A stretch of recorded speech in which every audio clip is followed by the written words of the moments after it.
I would write something about being, 52 or 53 and looking like this, and people would comment with, well, big fucking deal, J-Lo is a lot better looking than you, and she's only like 2 years younger. When I thought about it, all the actresses and singers and personalities around my age all looked better than me, and they all looked younger than me because they've had some work done. So I went on the internet and I went, okay, I want to see pictures of a real 55-year-old. There was nobody there. It was a big empty hole. It wasn't until you got to Betty White where old people got to be cool again. Between J-Lo and Betty White is me. We're kind of falling into the hole of being invisible between those two women, and I'm not okay with that. So can you talk a little bit about how you're feeling right now? I'm sitting here preparing to bear all, and it feels lovely that I have this coincidence between this sort of more hopeful feeling and digging in to where I have been. Can you talk a little bit about what your style says about you? Clothes to me are work. When I was 15, I started modeling in Paris, and it was supposed to just be a summer job initially. And then it sort of turned into, by August, I was making more money in a week than my parents combined in 6 months. And it was a very hard thing to walk away from. Being a model, you rent your body out as a blank canvas.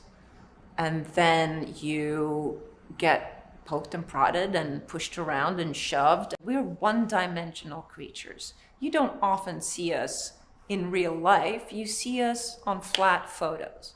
You really are an object. You are an apple in a still life. They just want you to shut up, be on the set, and do your job. I guess I'm so used to pleasing and always being what you want me to be, but that's what you're supposed to be. What are assumptions that people make about you based on your appearance?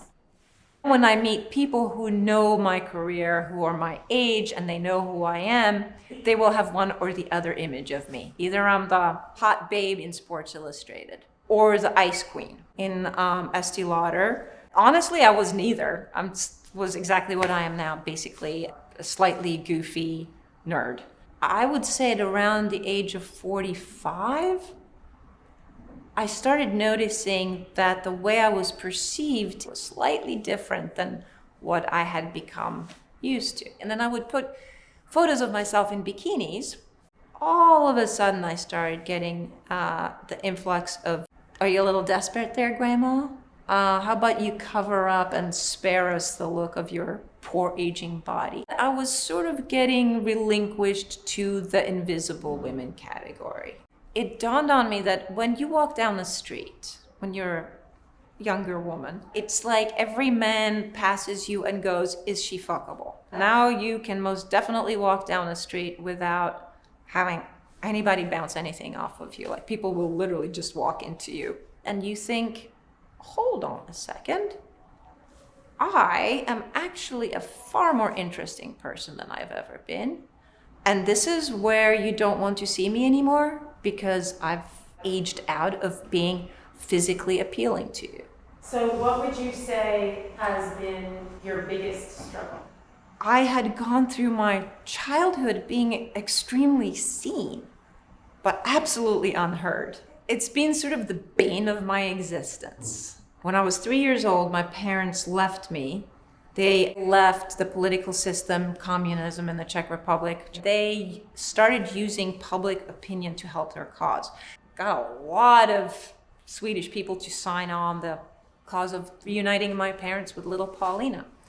And it got the attention of the media, of the press, of TV. The Swedes would send out journalists to the Czech Republic and make me take pictures. I have no idea why there were photographers there, why they couldn't speak Czech, why I had to hold my teddy bear and pretend like I was crying. It's like, the only way to get rid of them is by obliging. Turns out that my follow-up career of taking photos, where I would walk past the newsstand and there would be 4 covers of me simultaneously, and I felt like at my very most seen, I'm the very least heard.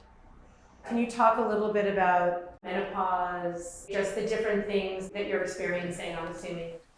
I was going through this sort of transformative things of menopause, of these shifting hormones. That door is shutting on me. And then the door of my marriage and my husband completely shut. To me, my menopause is tied into the grief over my husband. And I can't separate what made me feel how. I loved my husband for 35 years, the last 3 of which we were separated. We were there for each other in those kind of physical ways that we had become habituated to. It's just no longer was a marriage. We had been together for my entire life since I was 19, and suddenly he seemed not to find me attractive anymore. I started feeling like I was a coffee table, something you put shit on and bump into in the middle of the night, but pay no more attention to than that. It made me feel worthless as a woman. I thought I was going to stay with this man for the rest of my life. We had said in sickness and in health, for better or for worse.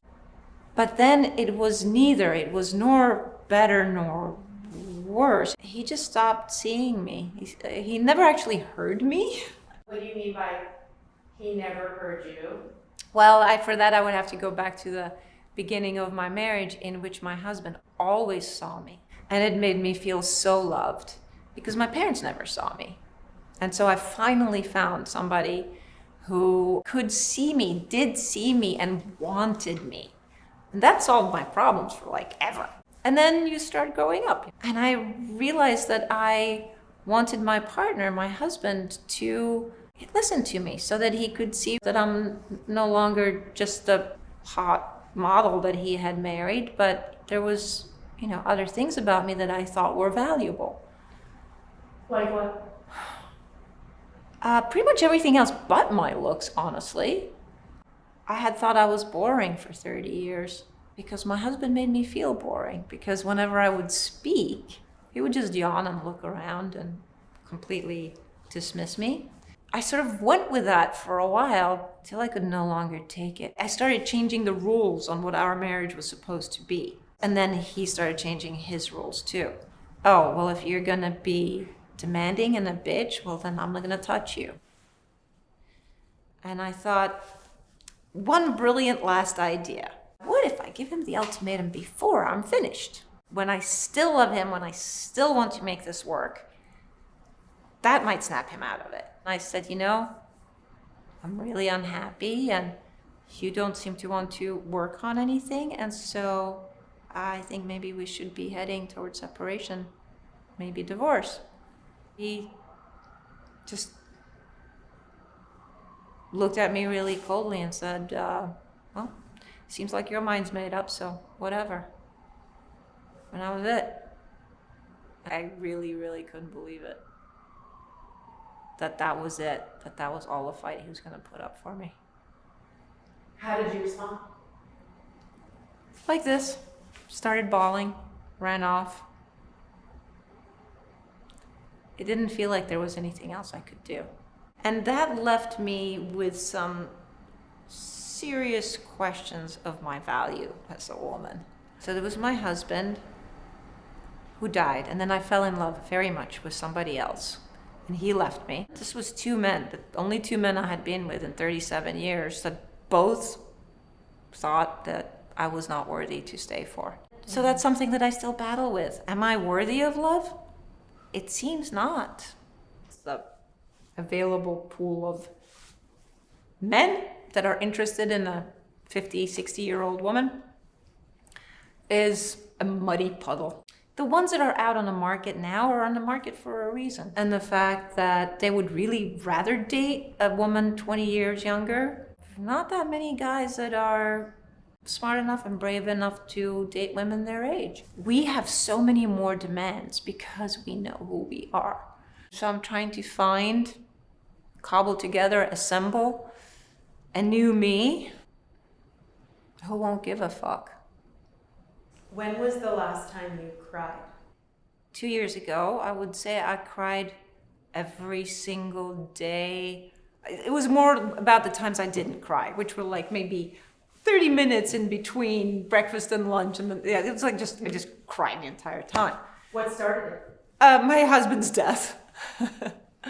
I found my husband, I was bringing him a coffee and I found him dead. So there's the grief of losing this person that was in your life, your entire life. And then there's also the shock. The interesting thing about grief is how it isolates you. You have been locked in a room, you don't know where the door is, and then you have people on the other side of the wall of that room that are going, come on, you can find the door, come on, you can do it, we're waiting for you, we're cheering you on. But you just, for a long time, you can't even move to consider that there is a door. I feel like somebody just peeled my skin off, like this process of grieving and heartbreak and betrayal. It stripped me of my Paulina skin, the one that I used to know, the one that used to protect me. I don't have anything that protects me anymore.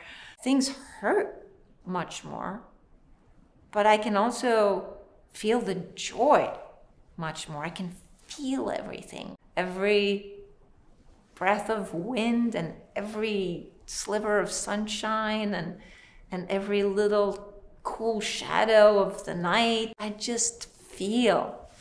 And sometimes it's too much, and sometimes I have to just withdraw and cry and shut myself out a little bit, but sometimes I can just walk down the street and have this joy and gratitude of just being alive. Maybe that's why you get flayed alive, because life is really quite astonishing and beautiful. And I feel it all. For my whole life, I always pushed how I felt away. Everybody's feelings were more important than mine. And now I'm in a space where they can't be more important than mine because mine won't let me. They won't allow me to feel somebody else's pain unless I acknowledge my own. So I've gotten sort of better at just, okay, fine, you know what? You want to cry all day? Go ahead. So I'm laying in bed, sobbing and crying. I started going, I wonder if I could tape this. I wonder if I could actually put this on video. And I thought, God, I would love it if a person who's not known for their crying cried. It would allow me to feel that it was okay to cry. So then I thought, well, I'm either an idiot or very brave for posting the crying video to Instagram. I was in a restaurant with some friends celebrating, and I walked to the bathroom, and then I walked back, and there's this attractive young girl, slightly drunk, at the bar. She goes, wait, hold on, I know you. You're the crying lady on Instagram. And so I just stood there and let her tell me what she wanted to tell me, which was, thank you so much for being real, because thanks to you, I now feel like I dare to show people I'm not perfect either. I've never been heard as well as in that moment. What's your biggest fear? Abandonment is my biggest fear. My parents never told me why they didn't find me worthy of keeping. My husband never told me why he didn't find me worthy of keeping. Besides, if you weren't such a bitch, I'm not allowed to have needs as a wife. I wasn't allowed to have needs as a model. And now I'm not allowed to have needs as a woman of a certain age. My needs have never been acknowledged, really. Probably even by yourself, right? Most of all by myself. Yeah. Shit. And I don't know how to have needs and not scare people off. I don't know how to balance that yet. And how do you feel about wrinkles and face and all of that? I was having dinner with a famous fashion photographer. He was speaking to me, and I was like, listening to him. And he looks at me, and after a while goes, stop that. And I went, well, stop what? What am I doing? And he goes, weird things with your face. And I'm like, weird things with my face? That. And I went, oh, frowning? You don't want me to frown? And it dawned on me that he hadn't seen a woman my age frown for a really long time. And it was upsetting to him. I understand what it takes to make my skin wrinkle-free, and I don't think it's worth it. Being able to express how I feel to me is one of the most wonderful things about my face. I'm like, isn't that why it was made? I'm trying to go, how about this? How about this unaltered, even beautiful? How about that? Why in your body, in your skin, in your journey? Why is it a good place to be? There's been so much grief and sorrow and pain. So much has been contained by this body.